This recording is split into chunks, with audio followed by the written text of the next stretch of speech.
No doubt you've watched plenty of videos on what certifications to take, technical skills you need, experience you need to be a good SOC analyst, and those are all relevant questions to ask. But what isn't commonly spoken about or even taught are the essential soft skills that you need to be a good SOC analyst. In this first video of a 3-part series, I'm going to share with you the mindset that you need to be successful as a SOC analyst.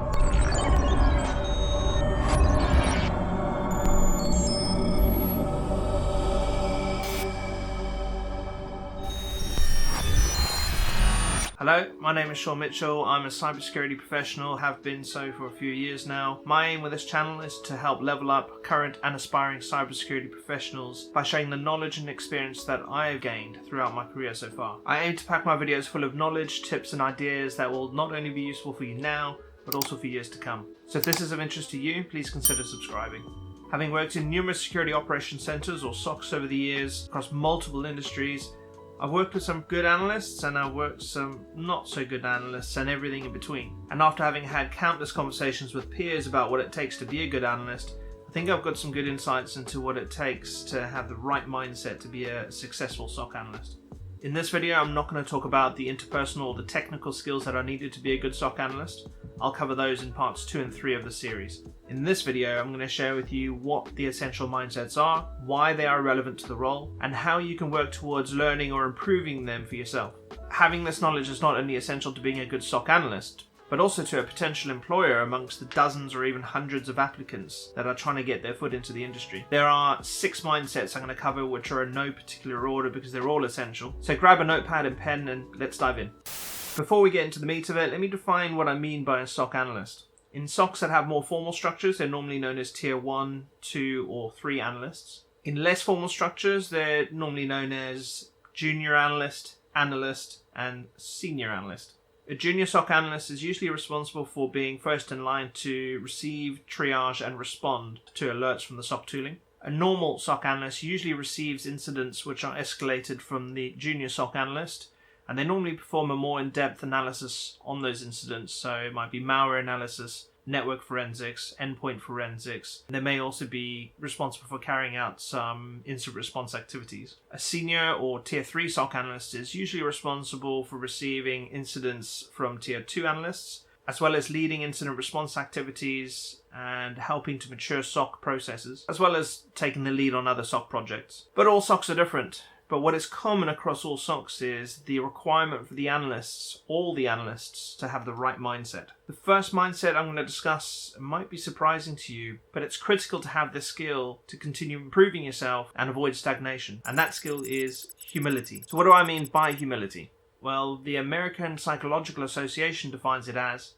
the quality of being humble, characterized by a low focus on the self, an accurate, not over or underestimated, sense of one's accomplishments and worth, and an acknowledgement of one's limitations, imperfections, mistakes, gaps in knowledge, and so on.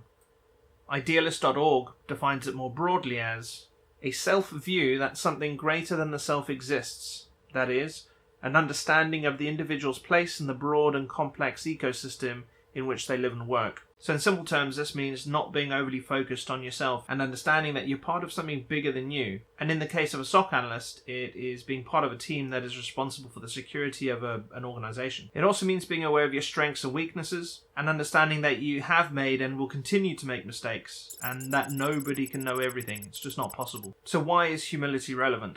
As mentioned already, the SOC analyst role requires analyzing events, performing in-depth analysis, and responding to incidents.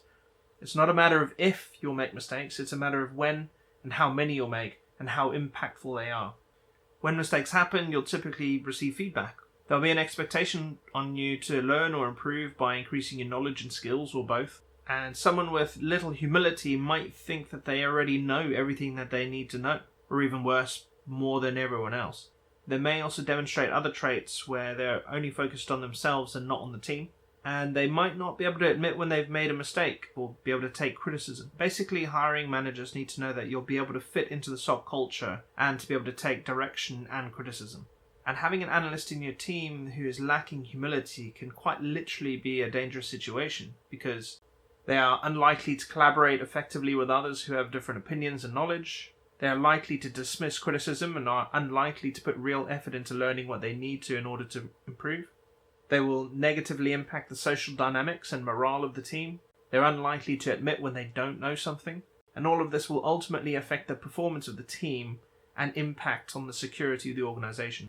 Now let's imagine somebody who is humble. They're far more likely to see the value in errors they make and how it can improve them as an individual, accept feedback and criticism from others, and use it as a learning opportunity and incorporate it into their work. They're more likely to proactively seek feedback, support others in the team. They'll also tend to allow others to speak their mind and offer suggestions, be more engaging in team activities and incidents, openly admit if they don't know something, and be more open-minded and curious. It's pretty clear to see that a humble analyst is a better analyst. So how can you be more humble if you need to be? Well, psychologytoday.com says to start with these 3 things. Firstly, actively seek feedback. This should be through a trusted source such as a mentor, a colleague, a friend, family member, or an expert in the industry. Ask them how humble they perceive you to be and where your blind spots are. To build humility, you have to be aware of your own areas of growth. When somebody is providing feedback to you, assume that they have something to teach you. This will make you far more receptive to it. Number 2, don't be defensive. Even if you don't like the feedback somebody has given you, try to see it as an opportunity to learn and grow. Building humility requires an openness to learn. Number 3, focus on empathy. This is the key to humility. Empathy is the ability to take on somebody else's perspective and the quality of having genuine concern for their well-being. Empathy helps us break the pattern of self-focus and helps us to connect with others. The next mindset, and arguably the most important one, even though I did say they're all essential, is critical thinking. Regardless of the SOC that you work in, a hiring manager is going to want to see that you have the ability to think critically before choosing you over anybody else. So what is critical thinking? Well, criticalthinking.org describes it as the intellectually disciplined process of actively and skillfully conceptualizing, applying, analyzing, synthesizing, and or evaluating information gathered from or generated by observation, experience, reflection, reasoning, or communication as a guide to belief and action. This pretty much sums up the core role of a SOC analyst. It goes on to state that critical thinking can be seen as having 2 components. 1, a set of information and belief generating and processing skills, and 2, the habit based on intellectual commitment of using those skills to guide behavior. So basically critical thinking is about these 3 things.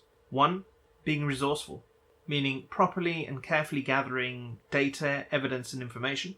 Number 2, accurately processing. In other words, regularly, consistently and consciously processing all the data, evidence and information accurately. And 3, making good decisions, which means taking the output of the processing and then making good decisions off the back of it. So why is critical thinking important as an analyst? Well, as humans, our thinking can be flawed. It's often biased, distorted, uninformed, or prejudiced. And essentially, your output as an analyst is based on the quality of thoughts that you have. Poor thinking can lead to misidentifying or classifying an attack, which can be the difference between a security incident and no security incident. And also, if you're lacking in critical thinking, that will show in your work. And the last thing you want to do is have your peers picking up your slack, because trust me, that leads to an uncomfortable position for everyone. So how can you improve your critical thinking? Firstly, question your assumptions. Be mindful of the fact that you make assumptions. Right or wrong, we all do it. The key is to consistently question those assumptions. It can be uncomfortable because it's a new way of thinking, but trust me, it's worth it. Personally, I've found watching debates online by very smart people on topics that I'm particularly interested in, it's been very useful for me to help identify bias in myself because I can see it in them. Also, become philosophical. I strongly advise all analysts to learn about formal and informal logic, and in particular the logical fallacies.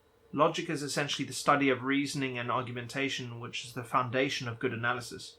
There are many courses out there on Udemy, YouTube, which can teach you about logic. Gain expertise in cybersecurity. Critical thinking in isolation isn't going to be enough.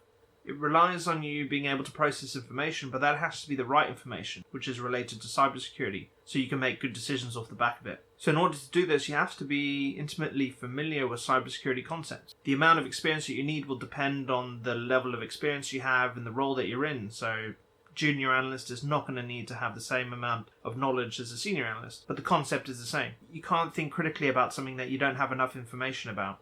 The next essential mindset is motivation. What do I mean by motivation? Well, the American Psychological Association describes it in two ways which are relevant to cybersecurity. Firstly, they describe it as the impetus that gives purpose or direction to behavior and operates in humans at a conscious or unconscious level. And secondly, a person's willingness to exert physical or mental effort in pursuit of a goal or outcome. In short, it's the reason that we choose to do something. It's a measure of the willingness to take action towards a goal. And a hiring manager is going to want to see high levels of motivation within a candidate. So why is this important as an analyst? As in anything meaningful in life, we need a reason for doing it. And as a SOC analyst, it's important that you have the right motivation for what you want to do. This will not only benefit you, but also the peers that you work with and the organization that you work for. This is currently a controversial topic in cybersecurity. There are those that think that having a passion specifically for cybersecurity is essential in order to last in the industry. And there are others who believe that being motivated by money is enough. I personally lean towards the passion side, but it doesn't necessarily have to be a passion for cybersecurity. Let me explain. Cybersecurity is a tough industry to work in. There's a lot of knowledge that you need, even at the basic level. In my experience, when people are motivated by money, they're more likely to do the bare minimum that's required of them to get the job done. But those that are motivated for a different reason, such as a passion for cybersecurity or technology more generally, maybe it's problem solving, or they might even have an ethical motivation where they want to stop the bad guys, or even better, a combination of all of these, they're far more likely to go above and beyond in their careers when it matters, and to push through tough times. And there will be tough times. They're also far less likely to burn out, and also far more likely to get satisfaction out of the job. Abraham Maslow developed something called the hierarchy of needs. I won't go into too much detail, but essentially money will only really satisfy what Maslow describes as the physiological, safety, and esteem needs. These are all what he calls deficiency needs, which means as they become satisfied, motivation decreases. But with what he calls self-actualization needs, it's the opposite. As more of our self-actualization needs are met, the more motivated an individual becomes. Self-actualization is about realizing one's full potential, and the self-actualization needs which are relevant to cybersecurity are morality, creativity, and problem solving. Each of these needs are required for and strengthened by working within cybersecurity. So by being motivated by these things is far more important than being motivated by money. Motivation is a topic I could create a whole video on, but needless to say, being motivated by the right reasons, and not just a big paycheck, is essential to being satisfied, but also successful as a SOC analyst. So how can you find and maintain motivation if you need it? Well, firstly, find your purpose. The very first thing you want to do is ask yourself why you want to work as a SOC analyst, or even more broadly in cybersecurity. Is it for the money, the esteem of working in the industry? Maybe you liked watching hacking films. Maybe you just enjoy solving technical problems. Or maybe you just want to stop the bad guys. Whatever your reasons, you need to be clear on your purpose. A good book to read which will help with this is Why by Simon Sinek. Also, have goals. Once you know your why, which is hopefully not purely based on money, create goals for yourself. Know what you want to achieve for yourself in 1, 2, or even 5 years' time. These will evolve as you progress throughout your career, but you need to have something to aim for at any given point. This will help you keep on track and motivated during tough times. Also, immerse yourself in the industry. Listen to podcasts, read cybersecurity subreddits, watch YouTube videos like this one, subscribe to cyber news feeds, join social media groups, network with like-minded people who are going through the same journey as you are, follow cybersecurity influencers on Twitter, but most importantly, get yourself a mentor.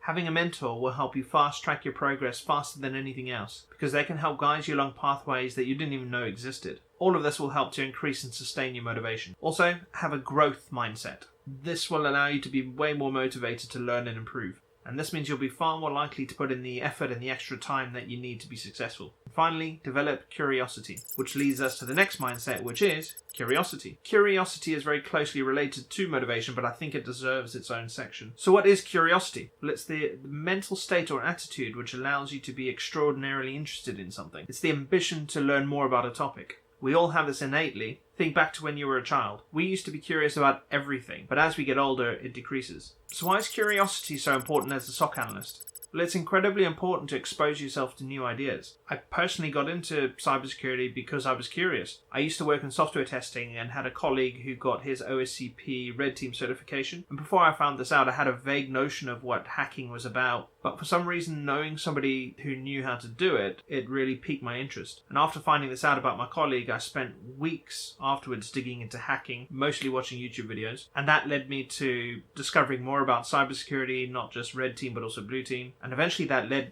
to me asking my colleague if he wouldn't mind mentoring me. In fact, that led to me getting another mentor as well. So curiosity was the beginning of my journey into cybersecurity. You also need curiosity to avoid plateauing. A lack or declining curiosity is one of the biggest reasons why cybersecurity professionals stagnate and don't reach their full potential. Curiosity is fundamental to your personal development. Cybersecurity is a huge discipline, so you need to be curious about the things that you don't know. When you're curious, you ask questions. And when you get answers to those questions, you can develop new ideas. And this is absolutely key to both developing yourself as a person, but also bringing creativity to the SOC role. Curiosity is also needed to help you find the root cause. If you're working a security incident, you need to understand how and why something took place, and curiosity is essential to doing that. It helps you push through challenging tasks when other people might give up. And if you don't ask questions, it means you're not asking the right questions, which means that you will miss information. And that can mean the difference between a hack being successful or not. And lastly, curiosity helps you stand out. A hiring manager is going to ask you questions which are designed to test your curiosity and your motivation. They're going to want to know that you want to learn how the SOC operates, or how the industry works, or how a particular tool operates, or what the threat landscape is like for that particular industry. You have to be curious about these things to be able to answer effectively. So how can we increase our curiosity? Well, fortunately, there are ways we can do it. For starters, explore new ideas. Put yourself in new situations. Speak to people that you wouldn't otherwise. Try new platforms for learning. Try a new security tool. Change your approach to learning. Do a certification you hadn't considered before. Read widely and follow your interests. Be interested in everything.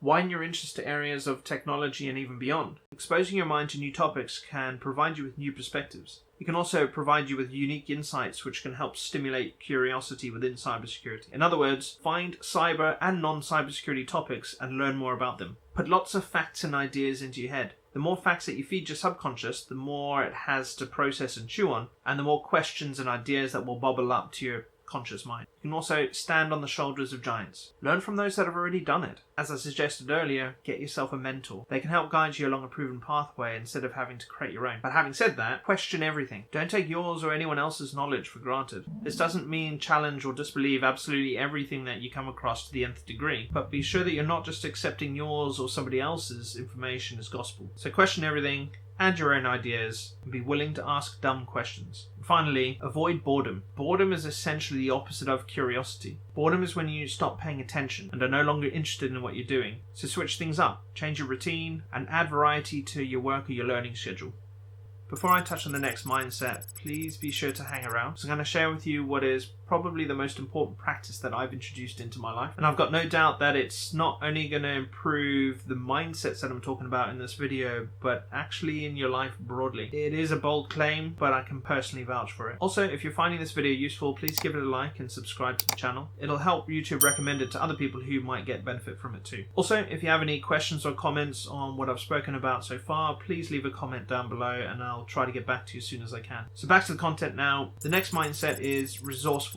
What do I mean by resourcefulness? Being resourceful is about knowing how to ask the right questions, but also knowing what to look for, who to ask, where to look, and how to get answers to those questions. So why is this important as an analyst? Well, it's impossible for anyone to know everything about cybersecurity, and it's also unreasonable for anybody to expect people to know everything about cybersecurity. And that's why analysts need to be resourceful. They need to find the answers to questions that they don't already know the answers to. And as a SOC analyst, there are many questions that need to be answered on a daily basis. For example, you might need to understand details from an alert, or a new technology that's been introduced to the SOC or the company, or a new attack vector that is relevant, or a new security framework that's been introduced, or you might be tasked with creating a new process or playbook, or you might just be asked to do something way out of your comfort zone. The possibilities are endless, and being resourceful will help inspire out-of-the-box thinking, which will help you get the answers that you need. Also, a hiring manager is going to want to know that you are capable of finding creative, unique, clever ways of solving problems. How can you be more resourceful? Be prepared to speak to people that you normally wouldn't speak to, or listen to people that you wouldn't normally listen to. Follow cybersecurity influencers on social media that you normally wouldn't. All of these people will have valid viewpoints, and you don't want to just limit yourself to those people that you agree with. Get out of your comfort zone. Explore more tools, techniques, frameworks. Exposing yourself to new things, new ideas will help you with your problem solving. Also, know who to ask. As mentioned already, it's useful to build yourself a network of cybersecurity professionals online, but also find people within your company. Know who the experts are on various topics. Leverage them when you need to. Know where to look. Similar to building your personal network, try to understand what resources are out there. There are many free and open source tools, websites, frameworks, platforms that are likely to have the information that you need. So get familiar with these in advance. Ask the right questions. When you're searching for answers online or asking people or using the resources that you already have, it's really important that you know how to ask the right questions. Garbage in equals garbage out. So know what you need, but then convert that into a question that will give you that answer. Be creative. Let your mind wander and sit in a thought for a while. Set an intention for the mind to work on and then let the subconscious work on it. I find if I'm struggling for inspiration to get an answer to a question that I have, going for a 30-minute walk can provide me with completely new insights that I probably wouldn't have thought of sitting at my desk. Be prepared. What I mean by this is anticipate things that you're going to need in the future, issues that might occur or knowledge that you might need. It's useful to practice a tool that you're not familiar with or an operating system that you've never used. So either have these skills in advance or at least have familiarity with them so when you come across them, it's not completely new to you. So this leads me to build yourself a repository. What I mean by that is create yourself a personal wiki that has all the information of things that you're interested in or have learned. So keep links, blogs, walkthroughs, how-tos, processes, pretty much anything that you're interested in and that is cybersecurity related that you know is going to be useful in the future. Currently, I use the app Notion, but in the past I've used OneNote, Trello, and a bunch of other note-taking apps. And finally, be organized. Have good systems in place. As I said before, in the past I've used Trello or OneNote. Currently I'm using Notion. It helps me organize my ideas and my knowledge and my tasks. In fact, I've used Notion to prepare the script for this video, but I also use it to store thousands of other links and articles and walkthroughs and guides that I can come back to, but also have good systems in place to manage your time and your tasks. And that brings us to our final mindset, which is grit. I'm sure you've heard this word being used in the past, but what does it actually mean? Well, in psychology, grit is a positive, non-cognitive trait based on an individual's perseverance of effort combined with a passion for a particular long-term goal or end state, a powerful motivation to achieve an objective. In other words, it's a person's perseverance, passion, and motivation to achieve a goal even during struggle or failure. It combines resilience, ambition, and self-control in the pursuit of goals that can take months or even years to accomplish. And in this context, it's about having cybersecurity-related goals, which are not going to be easy to achieve. And having grit will help you push through to ensure that you achieve those goals. So why is grit important? Well, SOC managers are interested in hiring people that have grit because it helps them learn the knowledge and skills that are required to be a good SOC analyst. But they also know that it helps analysts push through the tough times that are inevitable. Cybersecurity is constantly evolving and there's always new things to learn and new frameworks to adopt. So it's not always easy to keep up. You'll also come across difficult security incidents to deal with, and you need to be able to push through those. Take Log4j, for example. Some organizations are still trying to identify, mitigate, and remediate that vulnerability, and it's been 3 months now. Grit is a driver of success and achievement independent of intelligence and talent. You can be the smartest person, have the most intelligence, but without grit, it will just amount to wasted potential. With grit, and in combination with your talent and your intelligence, you can become successful. So how can grit be developed or boosted? Well, in the past, it was thought by experts that personalities were stable, unchangeable. But recent research in personality science has revealed that personality traits can change with persistent intervention over time. Grit is a personality trait and is no exception. And I can wholeheartedly vouch for this. So, the first thing I'd say is have a growth mindset. Stressful events are going to happen. So you're going to need to trust that you can solve difficult problems and push through difficult situations. As the great Stoic Marcus Aurelius said, because a thing seems difficult for you, don't think it's impossible for anyone to accomplish. Have clear goals. Be crystal clear about your goals and make sure that all of your actions are moving towards them. Practice deliberately. Have a clearly defined stretch goal. For example, it might be creating a script in Python to automate something. In this case, put your full effort and concentration into achieving it. And once you've got your first draft of your Python script, immediately review your effort. And after a bit of reflection, refine your efforts and just repeat the process. Again, we've covered this before, but know your purpose. Always remember why you're doing something, because it'll help you push through when times get tough. Make connections with people. As I said before, look for support from friends, family, colleagues, other people within the industry. Having that support will help with your resilience. Accept change. Know that circumstances will change and there's often nothing you can do about it. Cybersecurity is constantly evolving. Again, Marcus Aurelius has some really good insight into this. He once said, "You have power over your mind, not outside events. Realize this and you'll find strength."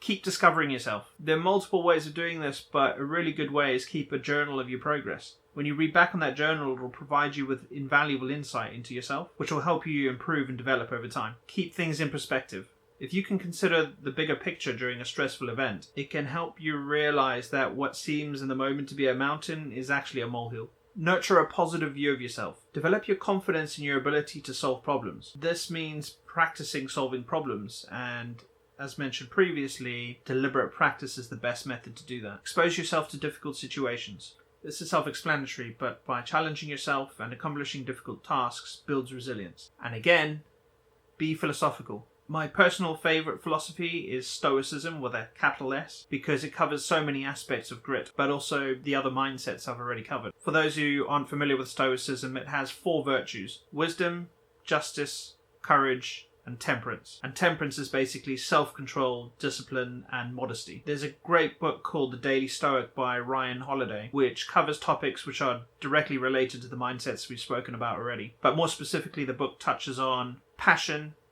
emotion, awareness, unbiased thought, problem-solving, duty, pragmatism, fortitude and resilience, virtue and kindness, and acceptance. Which brings us to my bonus recommendation. Now, I know this won't be for everyone, but please hear me out. I've held off on mentioning this advice throughout the video because I know it can be an unpopular topic, but honestly, I think it's because it's misunderstood. Since I've been doing this, it quite literally has changed my life, and I don't say that lightly. My bonus recommendation is meditation, and to be more specific, mindfulness meditation. Okay, don't run away just yet. Please hear me out. Meditation is no longer reserved for Buddhist monks in caves or modern day hippies on retreats. There are thousands of successful entrepreneurs, celebrities, CEOs, and millions of otherwise ordinary people from all walks of life who do it, and for very good reason. So what actually is meditation? Many people still have the stereotypical view of meditation, which is sitting with your legs crossed, either chanting, humming, or trying to empty the mind. This is not what mindfulness meditation is about, and it's not what I'm advocating for. It's not about stopping thoughts and clearing the mind. What it is about is observing the thoughts that you do have, and using techniques to distance yourself from those thoughts so they don't have as much control over you. Okay, so why am I recommending it? Cybersecurity can be stressful, and not just as an analyst. The industry is currently short on skilled employees, which puts a lot of pressure on the people that are currently in the industry. And we're also employed to do a really important job, and that's stopping the bad guys doing bad things. And if we get it wrong, it can have some pretty severe consequences for individuals, but also the company. And this can put a lot of pressure on a lot of people. Having this pressure in combination of working too hard can cause burnout, which is a serious problem in cybersecurity. Meditation is an awesome tool which can help us prevent and be more resilient against burnout, stress, and anxiety, but it can also help to reduce each of them as we're actually experiencing them. On top of that, meditation also has added benefits, which can be helpful both personally and professionally, such as increased self-awareness, improved interpersonal skills, improved mental health, improved attention span and sharper attention, increased empathy, humility, and compassion, improved sleep, decreased blood pressure, improved relationships, and reduced psychological bias. All of these are relevant to us. So meditation is basically a gym workout for your mind, and it can provide a foundation for self-development and good mental health. I've never gone to gym and regretted it. So hopefully at this point I've convinced you that meditation is something that's at least worth trying. But you might be wondering how you go about it. I'm no meditation guru. but I suggest keeping it simple. Meditation can be as simple as sitting down in a comfortable position. It might be a chair or a bed or a floor, anywhere which is comfortable and relaxing but will keep you alert. All you need to do now is close your eyes and focus on your breathing. I personally focus on my chest rising up and down. Other people focus on air coming in and out of their nostrils. It doesn't really matter, just focus on breathing. So when you're breathing in, know you're breathing in, and when you're breathing out, know you're breathing out. And when you inevitably get distracted from doing this by your own thoughts, the meditation is recognizing that and coming back to your breath. Don't chastise yourself for it, just continue focusing on your breath. And that is it. In the beginning, it's not necessarily easy, even though it is simple. You might struggle in the beginning because you'll find yourself distracted more often than you are focusing on your breath, but that's perfectly normal. In fact, the whole point of meditation is noticing when you're distracted and then coming back to the breath. Even in a 10-minute period, you only do that once. It's been a successful meditation. So I'd say do this for 5 to 10 minutes every day. Personally, I do it in the morning before work. Very occasionally, if I've had a stressful day at work, I then do it again in the evening. Over time, your ability to focus on your breath will get better and better, but it isn't a requirement in the beginning to start receiving benefits. Most people find benefits after the first time they've done it. So anyway, that's a quick primer on how to meditate, but I highly recommend you get yourself an app. There's some really good apps out there, such as 10% Happier, Calm, Headspace. They have guided meditations which can target very specific areas of your life if you really want to. I also recommend listening to a podcast called 10% Happier by a guy called Dan Harris. Dan Harris used to be a US TV news anchor, and many years ago he had a panic attack on live TV. Health news now. One of the world's most commonly prescribed medications may be providing a big bonus. Researchers report people who take cholesterol-lowering drugs called statins for at least 5 years may also lower their risk for cancer. But it's too early to prescribe statins slowly for cancer production. Which led to him just trying to discover himself and trying to understand how he got to that point. And it ultimately led him to meditation, which he was incredibly skeptical about in the beginning. And his skepticism helped me because I was also skeptical in the beginning. Anyway, all I'll say is give it a try. Some of the apps I mentioned have 7-day free trials, and they have free tiers, which are more than enough to get started with. Personally, meditation has given me a huge boost in my ability to deal with life and difficult situations at work, and I've got no doubt that it'll help you as well. So I hope you've managed to get some value out of this video and that you look to incorporate some of the suggestions into your own life. It really is possible to improve in these areas, and if you do, you'll be an asset to both yourself but any security team that you work with. If you have gotten value from this video, please consider subscribing. I'll soon be making a part 2 and 3 in this 3-part series where I'll cover even more essential skills which are required by SOC analysts, including interpersonal and technical. One of those videos will be over here eventually when I make it. But in the meanwhile, here's a tutorial that I've done that shows you how to use Notepad++ in unexpected ways to perform some SOC analyst tasks.